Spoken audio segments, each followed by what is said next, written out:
Did you watch the Celtics documentary? Yeah, I've been watching it. The new one ain't out yet. You saw how disappointed they asked when they had to play Houston. Oh yeah. Last week's episode. Yeah. Yeah. It's like, that, man, that nigga, what was it? ML Carr was like, yeah, we won, but we wanted some revenge. We didn't really feel like that was the NBA Finals. So I'm looking forward to. Go ahead, my bad.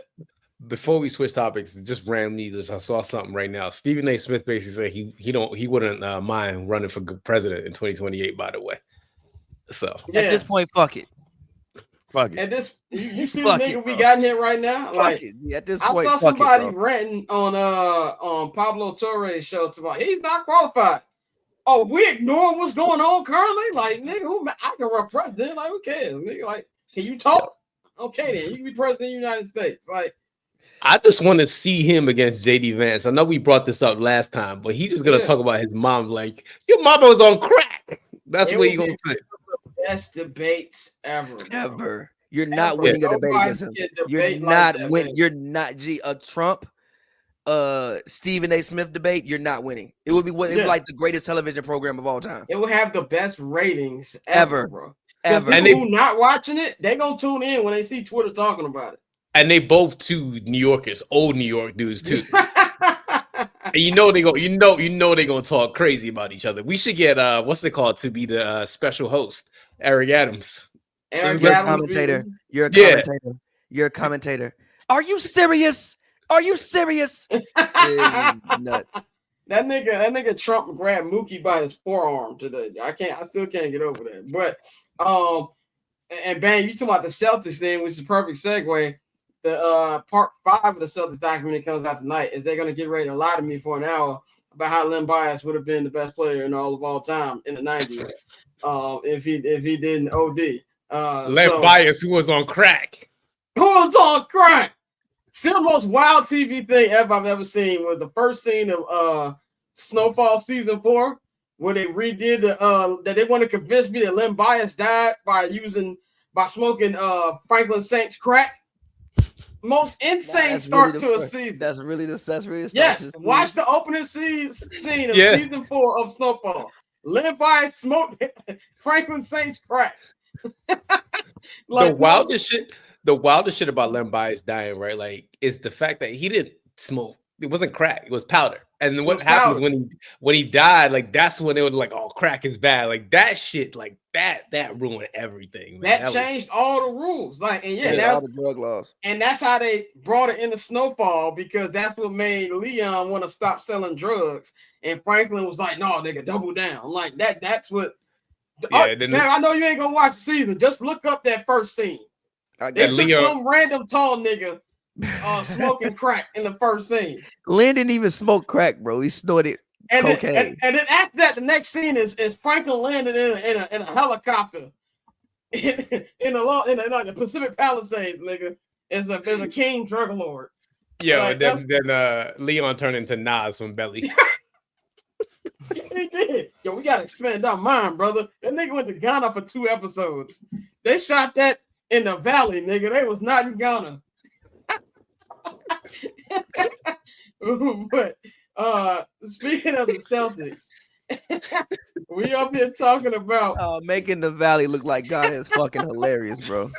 Niggas making the Valley look like Ghana is fucking hilarious, bro. That's Ghana in the 80s. Ghana in the 80s. But we talking about all these teams that can potentially do this and that and that. But all we just really waste our time because the Boston Celtics about to still watch everybody. Because I think this team is better than they were last year. Cosplay Kobe looks aggressive. Everything now complaining about Jason Tatum, he's been doing this shit.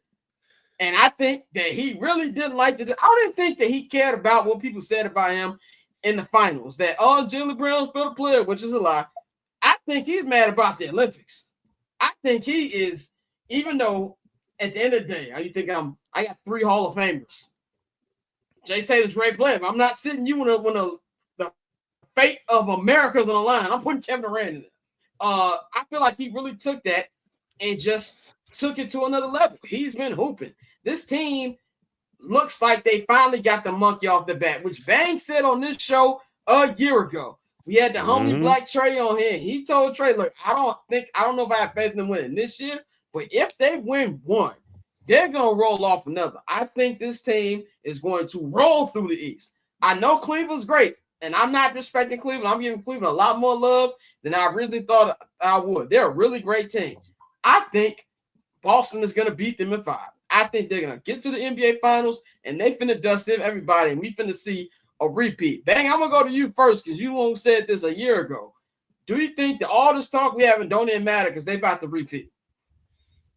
Yeah, they about to repeat. I mean, I don't think it's going to be an easy 3-peat, but they go 3. And when they get to the West, depending on what they play, shout out to the Lakers and Boston Celtics NBA Finals. David Stern Adam Silver wants that. David Stern made the call from wherever he's at right now. In hell. But no, I said it on this show, and I'll say it again on this show. I say it again on this show. They win 1, they're gonna win 3.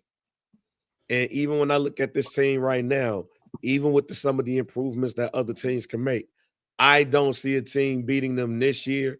I don't see a team beating them next year. They're going to get their 3 in a row. And I think, and learning in the documentary, that the Boston Celtics have not won 3 in a row since back in yesteryear. So the Russell year. So they win this year, they win the next year. And they're gonna have to connect it to some players again, like Voltron, to stop them because they're still young and they're still growing. This is a scary team. Yeah, especially when they trade KP and Drew to Phoenix for Kevin Durant. But that's neither here nor there. We've heard those rumors. Pat, what you think about it? Do you think that they're gonna repeat this year? Does anybody even have a chance of knocking them off? I mean, yeah, I said the same thing. I think if you remember, I don't know what show I was on, but I said I think that this could be a team that could 3-peat. Carl looked at me crazy. I'm like, yo, no, if they win, like you got 2 guys who are still in their 20s, like I think they're in their mid-20s, not even late 20s, in their primes, and you got another group of solid role players, and even the role players aren't that old. I think the only people over 30 for real are like Drew Holiday and Al Horford. Everybody else is like 30 and under, or like turning 30. So like these guys still have some time left. Do I think it will come without consequence?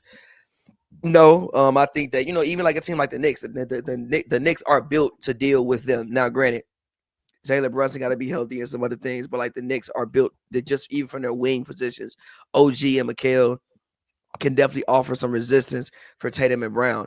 And even the Cavaliers, like I like the fact that they can just play differently than what the Celtics will play, right? Like I think they're more inside out, and I think that the Celtics obviously are more like out, like just outside. They just swing the ball around and shoot threes.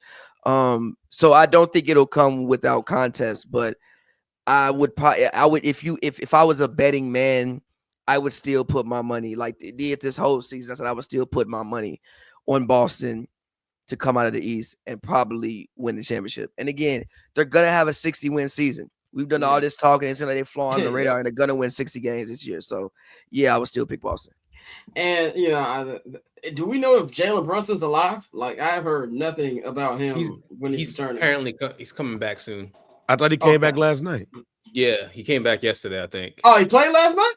Yeah, he did. Yeah, he played yesterday. Oh, okay. I did not know that. That went under the radar. Okay, well, yeah. Yeah. Toastin, what you think about the Celtics this year? Like, you repeat or no? Yeah. I mean, to Pappy, by the way, Al Horford, Drew Holiday, Torrey Craig, and Derek White are all 30 plus. Torrey Craig don't count. Hey, that's Chicago Bulls legend. Hey, put some respect on Mr. Megan Thee Stallion. I didn't even know he was in the league. I ain't gonna hold you.